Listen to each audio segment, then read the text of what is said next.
Do you try to distract yourself to get rid of those OCD thoughts? We're going to talk about the difference between distraction and refocusing. There is a big difference. Stay tuned. That's what's up next.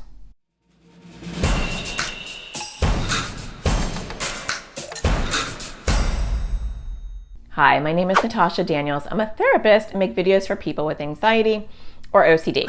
And today I want to talk about OCD. The number one way that people tend to cope with OCD, especially when they are not in OCD treatment or don't understand how to approach OCD, is to distract themselves. Every person that has ever come into my practice, I'll say, so what have you been doing to cope with these thoughts? The number one thing they say is, I try to keep my mind busy. I try to do other things. I try to keep, my mind busy so I don't have to think about it. Or I try to get involved in activities, or I watch TV, or I'm on YouTube, or I'm on Instagram. I just try to, distract myself. And that doesn't work long term. It might work for a little while. You might feel like, I'm focusing on this YouTube video, I'm focusing on Instagram, or I'm playing a video game, or I'm talking to my friends, and I'm not thinking about my OCD intrusive thoughts. But unfortunately, the more we try to avoid, to get them out of our head, the bigger they grow long term. And so it might be confusing if you started to dabble with an OCD therapist or started to watch videos about how to crush your OCD, that you'll hear a lot of people say to refocus your attention on something that you care about or something that you value. And a lot of times people will be like, well, hold on a second. You told me distraction's bad, and now you're telling me to refocus my attention. What is the difference? Let me break it down, because there actually is a very big difference. So when we're distracting ourselves with OCD in a non-intentional, non-therapeutic way, we are getting intrusive thoughts, right? They're coming in strong. And we're like, these are so upsetting. And so we want to just tune out OCD. So the goal in distracting ourselves is to get rid of the OCD thoughts, to drown them out. A lot of times we don't even recognize or pause enough to recognize that it's OCD. We might just feel the stress and the anxiety and just quickly try to keep busy. I'm having that thought again. Let me get really busy.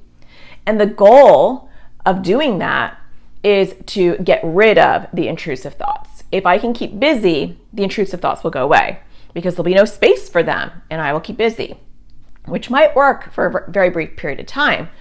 But OCD will recognize that you're not hearing it. And so OCD will be like, I'm knocking on the door and you're not answering, so let me get a little bit louder. Hello, girl over there who's trying to do art. I noticed you can't hear me, so let me just turn up the volume. That's what OCD will do. It will actually bombard you more, it will get louder, and it will stay louder because it thinks, maybe she can't hear me. This is how the brain works. And when we are just trying to avoid, we aren't working on OCD at all. We are hoping that it'll go away. We're hoping that if we keep busy, that it will go away. And so our intention, our goal is to just get rid of those intrusive thoughts. Now, when you refocus, it's completely different. You, one, recognize you're having OCD thoughts. So you're like, here it comes. And you're like, yeah, OCD. OCD's knocking. And you're like, I know that you are at the door.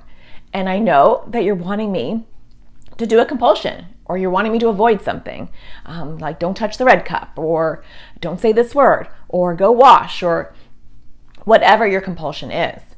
And you are opening the door, metaphorically, to OCD. And you're saying, hello, OCD. I know that you're trying to come in, and I'm not going to let you come in. And so I'm going to close the door. And so you are not ignoring and not acknowledging OCD. You are very aware in that moment that OCD is wanting you to do or avoid something. So you get brief relief. And we call those compulsions. And you are saying, okay, OCD wants me to do this, whatever that might be for you, whatever compulsion it is. And I really want to do this. I want to go and draw, or I want to go play my video game, or I want to go hang out with my friends, or I wanted to go talk to this person over there. That's what I value. That's what I care about. That's what I want to do. And instead, OCD's wanting me to take my time away to go do this thing. And so I'm going to recognize that OCD wants me to do this. I know you want me to open the door again and do the thing you want me to do to grow you bigger. And instead, I'm going to go do this. You can come along with me if you want. I don't care what you do because I don't get to control you, but I am going to go do some art, or I'm going to go play my video game. I'm not going to be engaging with you. And so we are not expecting that OCD isn't going to follow us. We recognize, yeah, my OCD thoughts are going to come along with me probably because I don't get to control that. And I'm not going to get disappointed that they're still there because I'm not doing it to get rid of my OCD. I am not responding to OCD. Like a 2-year-old tantrum, OCD's on the floor kicking and screaming, and it wants me to give it its candy. And I'm saying, no, I can hear you screaming, and I'm not really thinking that me ignoring OCD is going to stop the crying and whining. Not short term. It might long term, hopefully, but that's not the goal. The goal is I can handle the discomfort of what OCD is going to bring. Here you are, and I'm playing video games, or I'm talking to my friend, or I'm doing my art, or I'm enjoying whatever I'm doing. I'm not letting OCD rule my life. I'm not letting OCD steal from me time that I'd rather be spending doing what I like, even if those intrusive thoughts are with me, because I can't control that. And the silver lining is, the more you resist your compulsions and the more you engage in the things that you like doing, the less powerful OCD becomes. And over time, you build your OCD muscles to handle the distress. So sometimes when you actually purposely do an exposure, ERP, exposure response prevention, is kind of the go-to treatment for OCD. You might do something on purpose, trigger OCD, or do something opposite of what OCD wants you to do. I'm going to purposely not wash my hands, or I'm going to purposely touch this thing that OCD doesn't want me to touch. Whatever it is. It might be doing something or not doing something, depending on what is the opposite for OCD. And you're purposely doing it as an exposure. That's what ERP does. Then you might say, I'm not going to just sit here. I just upset OCD on purpose. I'm not going to just sit here and wait for OCD to attack me back, right? I'm not going to do something really good and say, I'm going to do the opposite of what you want, and then I'm going to just sit here and let you just full on come at me. No, that's not real life. I'm going to do something that's going to upset you. I might delay washing my hands, or I might say a word that OCD doesn't like, or I might touch something OCD says is contaminated. And then I'm going to say, I know, I just really upset you on purpose, OCD. We're working on this. I'm building my OCD muscles. I'm learning how to tolerate discomfort. And instead of just sitting here waiting for your reaction, I'm going to go do something I enjoy. I'm going to go watch a great TV show. Or I'm going to go talk to someone I enjoy talking to. Or I'm going to go, ride my horse if you have one, or go swimming, or go rollerblading. Go do something. Not to distract myself and tune out OCD. OCD can come along, and it probably will. And it will go there with your roller skates and be like, wait, you should really wash your hands. And I'm going to be like, yeah, I know I'm upsetting you, and I'm not going to do what you want. So the goal and intention is completely different. So I hope you're seeing that.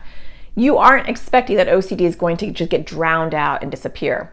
You are flexing your muscles, and you're building your OCD gym where you are able to tolerate distress and do the things that you want to do and live your life and not let OCD hold you back. So a huge difference. So when I tell people, refocus your attention on something you enjoy and do the opposite of what OCD wants, or ignore what OCD is demanding, it's not distraction. Although the action in and of itself can look that way, there's a huge difference.